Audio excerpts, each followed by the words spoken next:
So as usual, if you have questions or remarks, you can post it in the comments or you can directly ask, as very few are around. Okay, again, I'm not going full screen for some reason, and yeah, so one of your friends, I'm not very sure whether he's here or not, but he asked a question which I did not reply in the email because it required some articulation and discussion. But to many of you who have emailed me about clarifications, questions, and other things, I have replied in the email. Okay. So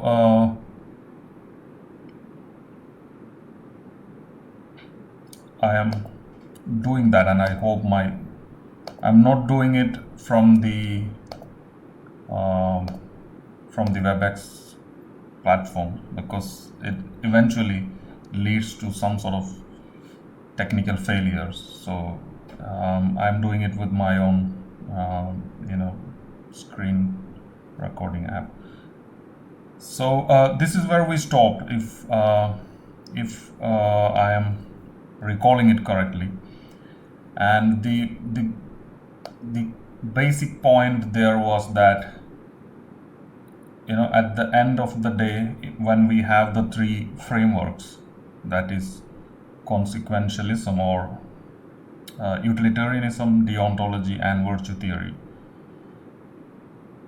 in most decision-making scenarios, such as these examples are showing, other than deontology, the two traditions, those are utilitarianism and virtue theory, they are inconclusive. Okay. Now the reason why utilitarianism can become inconclusive in a context is due to lack of information. Okay, we don't have enough information to really process what could be a public good and happiness. Okay. But the reason why we are unable to decide about virtue theory as to what can happen and what is the right decision is because of the conflict of virtues and not prioritizing correct virtues. So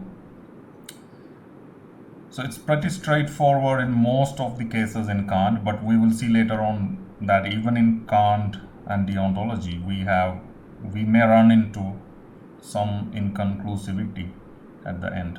Okay, when we discuss examples. Okay, maybe after the mid-semester examination. Okay, so the valid question to ask here is, why is it that in the context of virtue theory, why is it that certain virtues are in conflict with certain other virtues? And if you have studied management, you might have come across this hierarchy of needs, and people doing certain things based on this hierarchy, and people going after certain entities in life. Okay, it could be mental entities as well as physical entities. But Maslow, when he came up with this, everybody believed in it outrightly, that we start with psychological needs, and the motive is basically behind an action to we go for physiological needs, and psychological needs come at the end. We go for the most basic physical requirements, and then there is a hierarchy about safety and so on, and at the end we reach self-actualization, where we express ourselves freely with whatever potential we have. Okay, so the hierarchy of needs is a model that we have about why human beings behave in a certain way. So the basic question is, why is it that an individual, say A, wants to do something? Okay, individuals do certain things every day. Okay, it need not be always moral actions that they execute, but actions that are mundane to professional and so on and so forth, economical, etc. Okay, so the motives, the intention could be very different. Okay, and when we decide in the case of virtue theory as to in a particular context what sort of virtues should get priority, uh, these motives come into some sort of conflict. And I'm going to probably I said this, but I don't really remember whether I elaborated on this, that there is an evolutionary reason as to why we care about our image and our dignity, etc. Okay, so evolutionarily we are hardwired to care about the image that others have about us as to what we are. Okay, I'm not getting into the theory, the biological theory about that, because um, that will make me digress into something else. But the basic idea is that when we were hunters and gatherers and foragers in the jungle, say 10,000 years back, or even before that, we were a close-knit community. Okay, human beings as a species, we lived as a close-knit community, and most of the time we are born in a community and we die in that community, with life spanning uh, something, say for example, between 10 to 70 years or so, or even more. So the meaning of life was essentially linked to uh, the image and the respect and the dignity that the community gives us. Okay, so that is valued over other things. Okay, so people used to uh, safeguard respect and dignity against physical needs. Okay, so people may not steal even if they are hungry. Okay, so you can clearly see that the Maslowian model is, in a certain sense, not addressing the conflict of virtues. Okay, and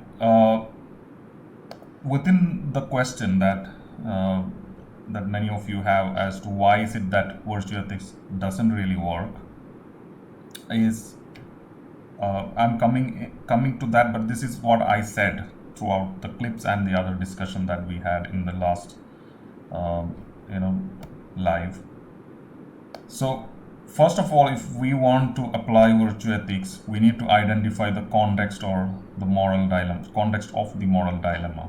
Okay, so there is a decision making context which is moral in nature or ethical in nature, and then we need to really figure out why is it that this context pertains to profession or personal situations and so on and so forth. Okay, now once we contextualize as to here is a dilemma that's available in our professional context, etc., then we need to identify the virtues that are prioritized in the context. Okay, so, and this varies, like the virtues that are prioritized in engineering may not be the ones that are prioritized for a firefighter or a soldier. Okay, so this keeps on changing. And yeah, so identify the context, identify the virtues that are to be prioritized for the profession, then you go for counterfactual thinking. What would have such a virtuous individual done? What would such a virtuous individual do in a particular context in profession? Okay, now Junaid's point was that, if I recall, that this is a roundabout way of saying that we do the right thing at the right time. The answer is it is. Okay, but it is the case with all the other two theories as well. Okay, now and he has probably identified why is it that we need to migrate to codes of ethics, okay, rather than frameworks, because frameworks won't be helping us to take real-time decisions in ethical context. So each context has got certain priorities or virtues, and the right action would be the action done by a virtuous person fit for that context. Okay, so it's like suppose a car has got a sensor that detects rain and it switches on wiper, and then we can say that so there is this attribute of the sensor, and because that attribute is there in the car, it sort of switches on the wiper. So virtues are, and this is regarding his secondary question in the email, that what are virtues? Okay, so Plato and Aristotle define virtues as complex skills, okay, which are social, rational, and psychological, and sometimes emotional as well. Okay, for example, temperance, courage, honesty, etc. Okay, these are sometimes rational skills, but also it can be emotional skills, like the ones that we identify in EQ. So similar to the way a wiper blade function immediately after rain hits, when there is a need for showing courage, a courageous individual, because he or she has the virtue courage in in that person, in that entity, they just exhibit it. Okay, it's like a cause and effect mechanism. So a right action would be the one that a courageous individual do. Very roundabout way of addressing the whole issue, but the point that Aristotle is making is that before we think about what should be the right action in a context, or in say the kind of examples that I gave you about car accident and should I rush to the hospital, etc., we should think about a society where virtues are fostered and virtues are available in the individuals, cultivated in the individuals. Okay, so it's not like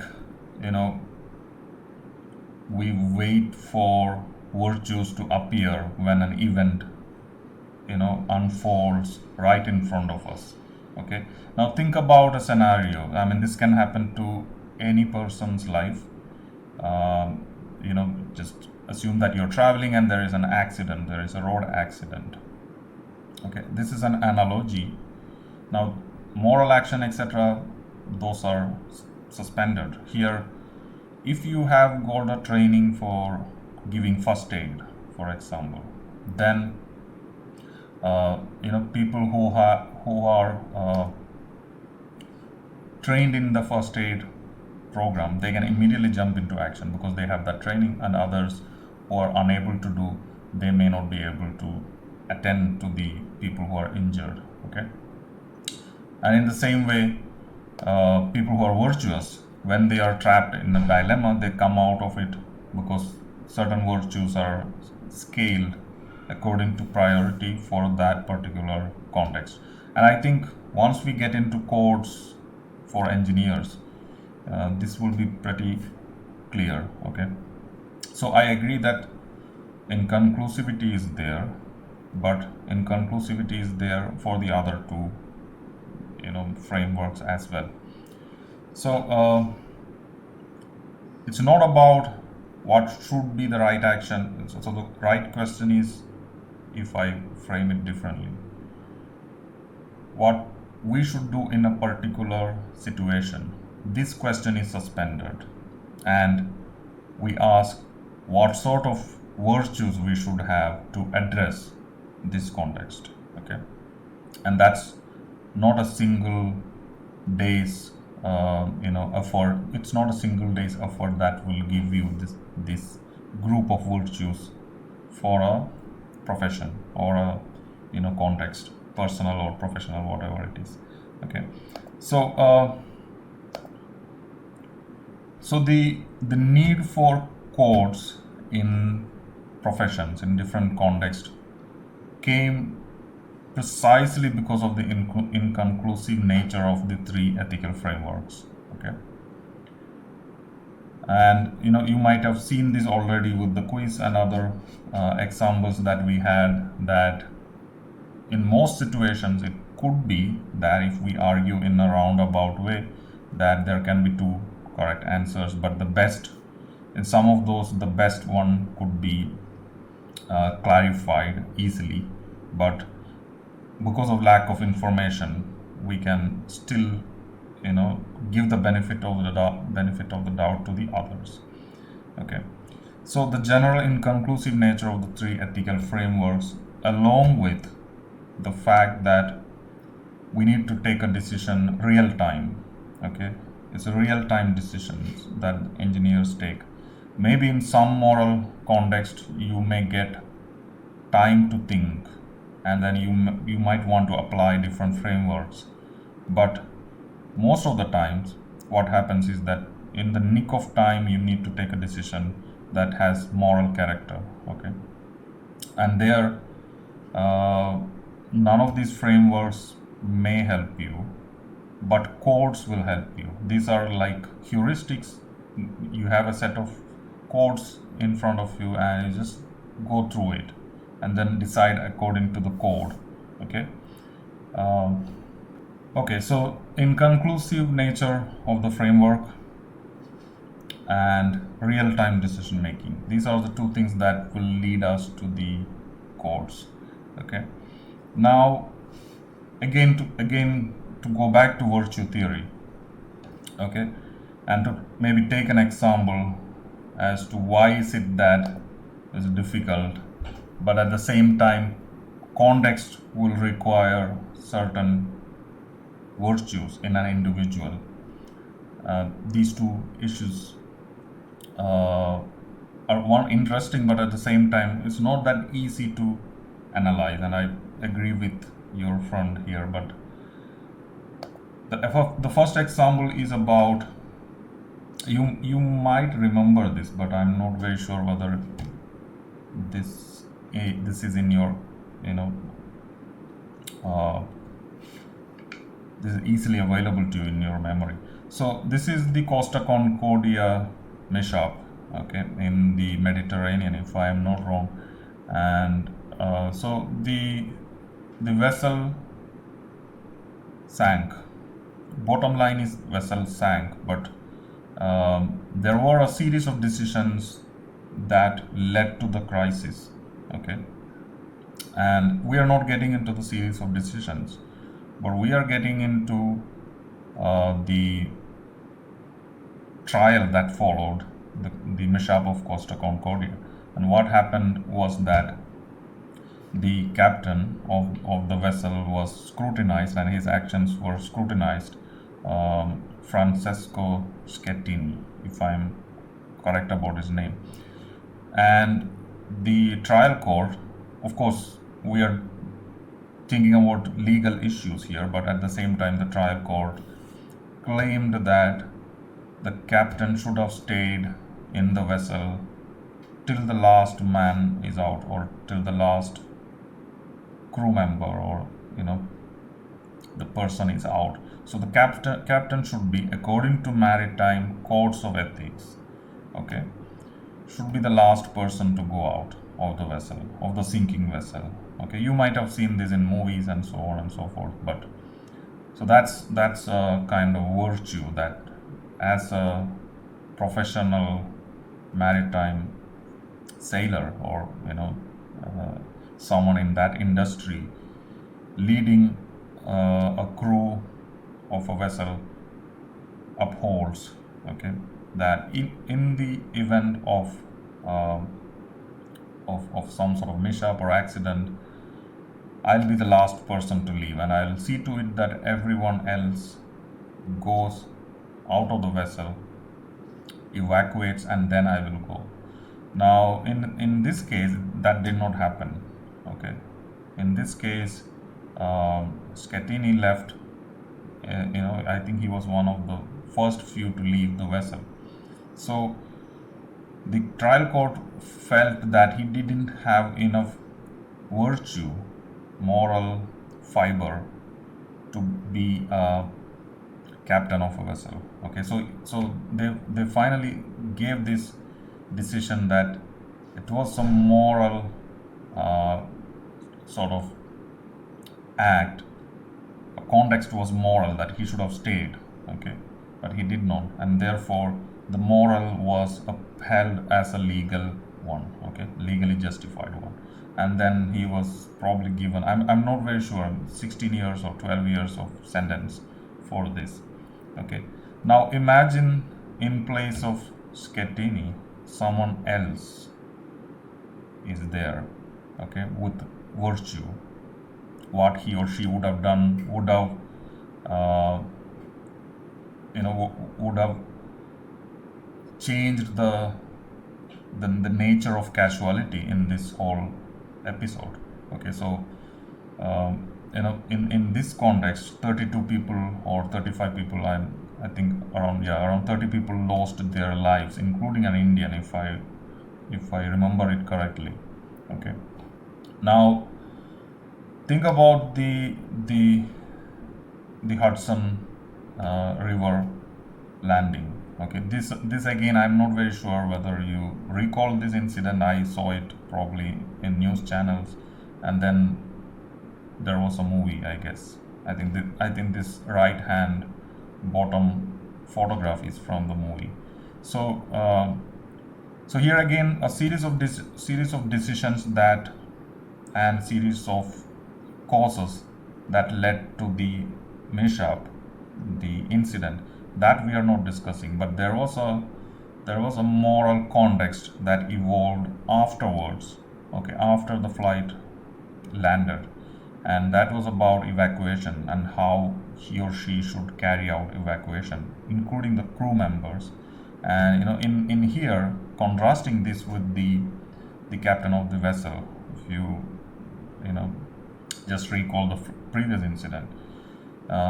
So he had the moral fiber or the property to stay there till the end. He could have left immediately after the flight landed on the river, but he did not.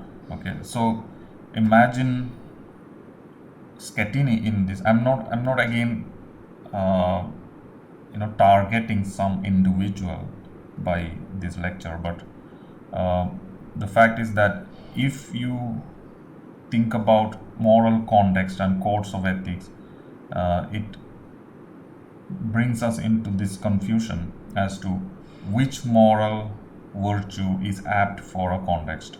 Okay, now in the Hudson River landing, uh, no one was hurt, if again my memory serves, and at the end the captain was vindicated, etc. So that there is a long story that followed afterwards.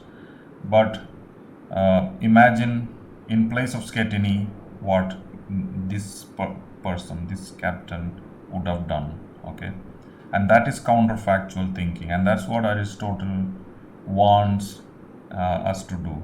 Okay, so you place the right person here, in this case Captain Sullenberger, if I'm again correct, what he would have done. Okay, and in these kinds of moral context, post hoc, post the event, the state also equalizes. So there is an equivalency that the state also gives between morality and legality. So what is moral is then deemed to be legal as well in these types of contexts.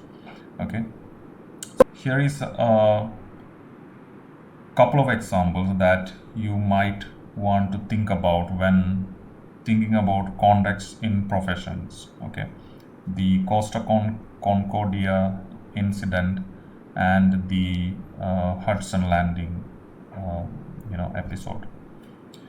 Okay, one ended up in tragedy, whereas the other one was a tragedy, but then it was salvaged because of virtues as analyzed. Okay, now how and why should we progress to codes, or why do we do that? This is something that I already told, and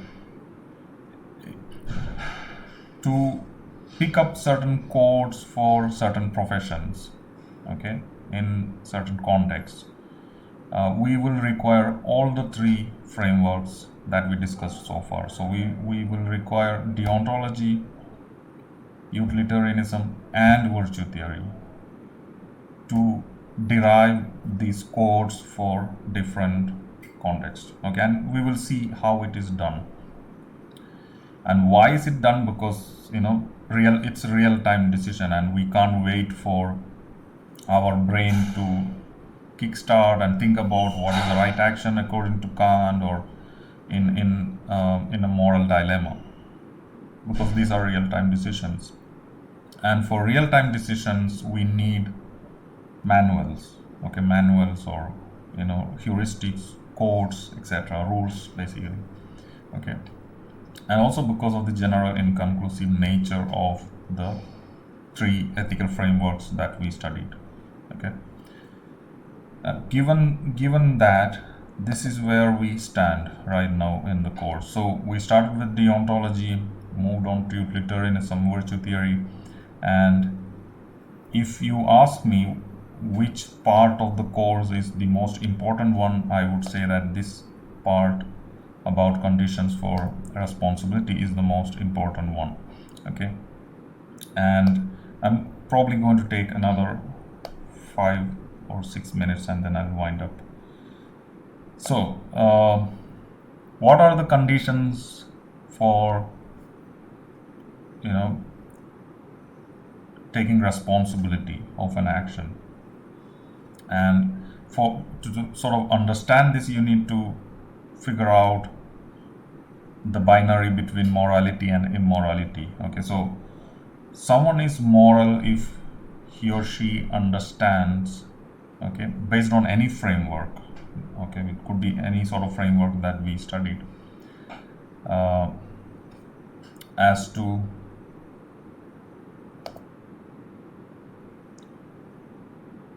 the belief in the moral framework, okay. I said it could be any moral framework.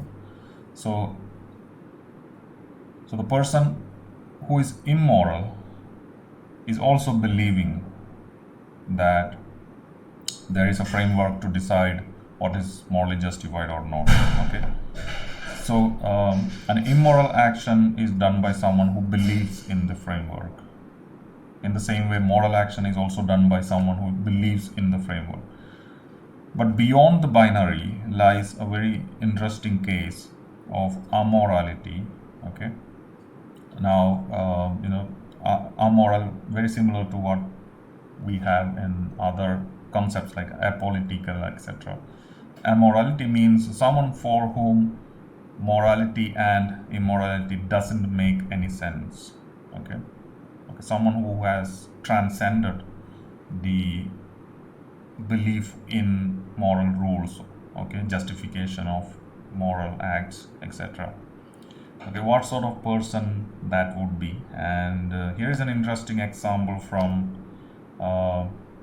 Friedrich Nietzsche, the existential philosopher. He says that what is done out of love always occurs beyond good and evil. I think in his case it was probably romantic love that he implied, but typically people say that, oh, we are in love, but it's beyond good and bad, okay. So and his book itself is called Beyond Good and Evil, by which he means beyond good and bad, okay. So someone who has transcended the very possibility of becoming moral or immoral, okay.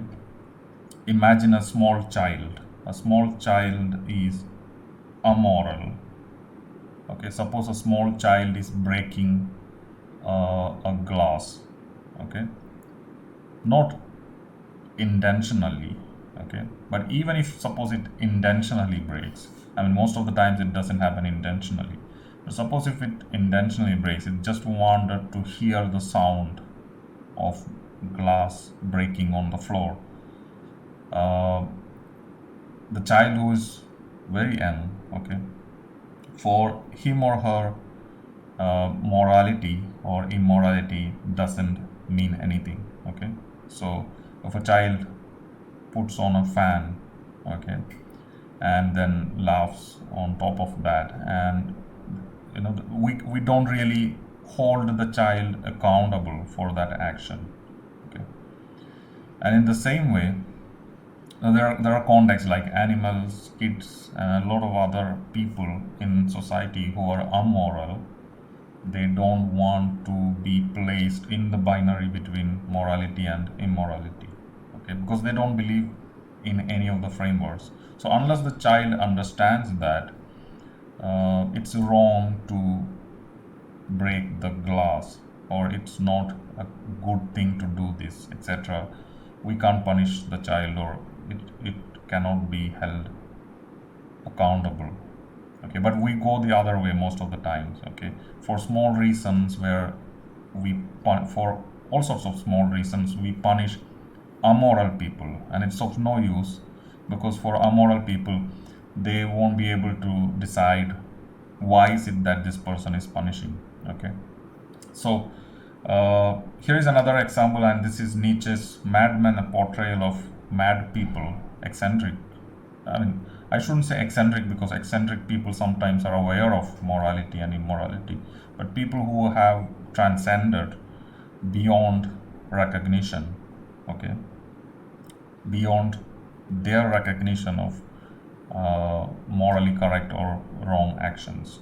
Okay, so Nietzsche claims about a madman who comes and talks about certain things, but people are not really interested in that person because he is a madman, right? And in the same way as in the case of child, if a madman does something, we don't normally hold him responsible for his action, because he or she is amoral and not moral or immoral.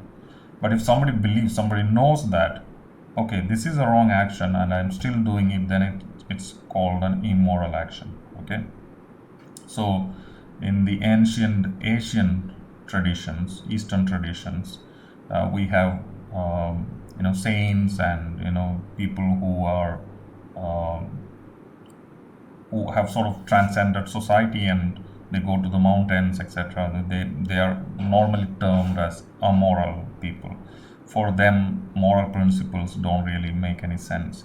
Okay, so first point is that a person who is amoral cannot be held responsible for actions. Okay, and the second point, and this is more important in the engineering context, the second point is that a person shouldn't be doing an action out of coercion, out of force or pressure. Okay, if a person doesn't have choice to pick one or the other, then the person cannot be held responsible for an action.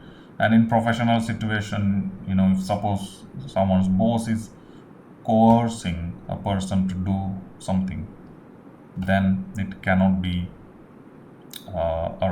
the responsibility cannot be the employees. Okay, it should be the responsibility then migrates to the boss, not to the employee under him or her. Okay, in personal situations, again, if somebody is asking you to do something out of pressure, out of force, okay, then there is no choice, and therefore you are not responsible for that action. Okay, so amorality, number one. Number two, act of coercion. Okay, in these two cases, responsibility doesn't arise. Okay, and the act of coercion also is understood as the lack of freedom, or freedom in the sense that if you have freedom to choose, then you are responsible. But if you don't have, if you are forced to do something, then you are not responsible. Then the person who is forcing may be responsible. Okay, and this leads to another issue, but right now we are not going to talk about it. uh, the third point for responsibility is ignorance. Okay, so if you are doing something out of ignorance, there can be two possibilities. One is that you are, or someone is intentionally staying ignorant, okay, then that in the professional context would be termed as negligence. But if you're really not aware of, if you don't have enough information, and then you do something about a critical in a critical situation, then you won't be termed responsible for that action, okay. So I was not aware. This is the typical answer that people give. I was not aware of the larger, you know, things, and I was not informed. I didn't know what will happen, etc., etc. Okay. So in the personal situation, again, ignorance might just play a role. Okay, I was not aware of several things.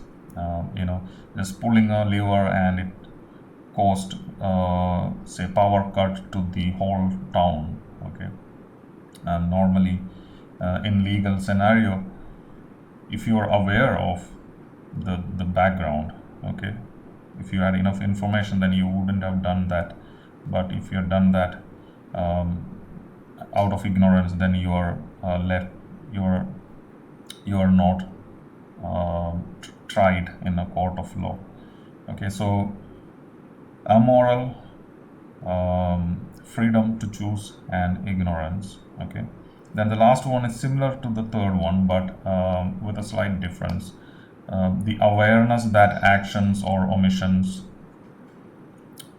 uh, causes an outcome, okay, or the uh, the awareness that your act of, say, pulling a lever or something of that can cause an outcome, okay. Maybe in a professional situation, suppose you just ignore certain things, okay, or that's called omissions, right, intentionally, or you do certain action, like, turn a switch in a certain direction, knowing that this will cause a particular effect, okay, and it should be an immediate effect, okay.